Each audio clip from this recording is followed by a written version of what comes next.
Now it's time to adjust our valve lash. This is a precision process, so you'll want to pay close attention. You're going to need a feeler gauge, you're going to need a 10mm wrench, and a 14mm wrench. Now, I'm going to give you some numbers. The intake is between 4 and 6 thousandths of an inch. The exhaust is between 6 and 8 thousandths of an inch. You may want to write that down. Let's get to work. Okay, so first I want to tell you a little bit about these feeler gauges. You're going to notice two numbers on each feeler gauge. The top number is in inches, the bottom number is millimeters. We're just going to follow the inches number. So if we're looking at 4 to 6 thousandths of an inch, we're going to look for a number that's written as 0.004 or 0.006. Okay. So on the intake rocker for the valve adjustment, what we're going to do is loosen the jam nut and loosen the adjusting nut just slightly. We'll know it's intake because it's on the carburetor side. When I install my 0.004 feeler gauge, I'm going to then turn the adjuster nut till I feel a slight drag when I move the feeler gauge in and out. At this point, I'm going to take my 14mm combination wrench and I'm going to hold the adjusting nut without moving it and then tighten the 10mm jam nut. Very important not to move the 14mm adjusting nut.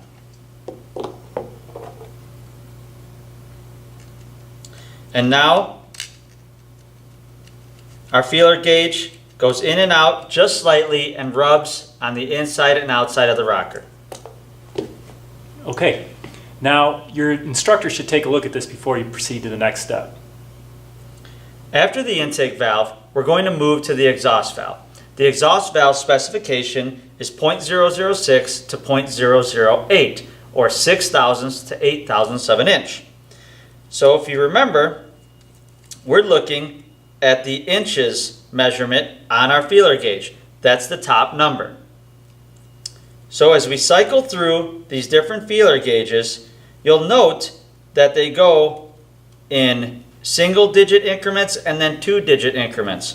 You want to find the ones that meet your specification. Here we're going 0.006. Once again, loosen the jam nut, loosen the adjuster nut. Put the feeler gauge in and tighten the adjuster nut just so you have a slight feel of contact from the top of the feeler gauge to the bottom of the feeler gauge. At that point, hold the adjuster with your 14mm and then tighten your jam nut with your 10mm.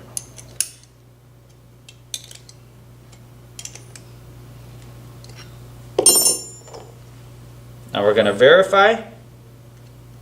Just like our intake, we have a slight rub on the top and the bottom, and our valve lash is set.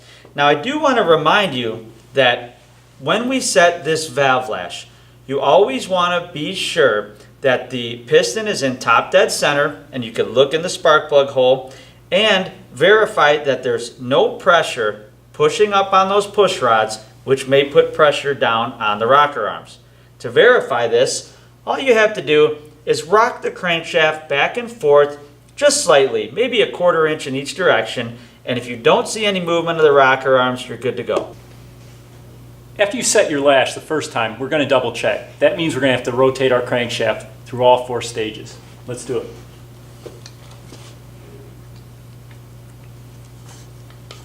After we rotate it, we're going to check one more time to make sure that lash still fits. Okay, so now we just want to make sure that we don't have any pressure on those rockers so that the piston is in a neutral position up near top dead center.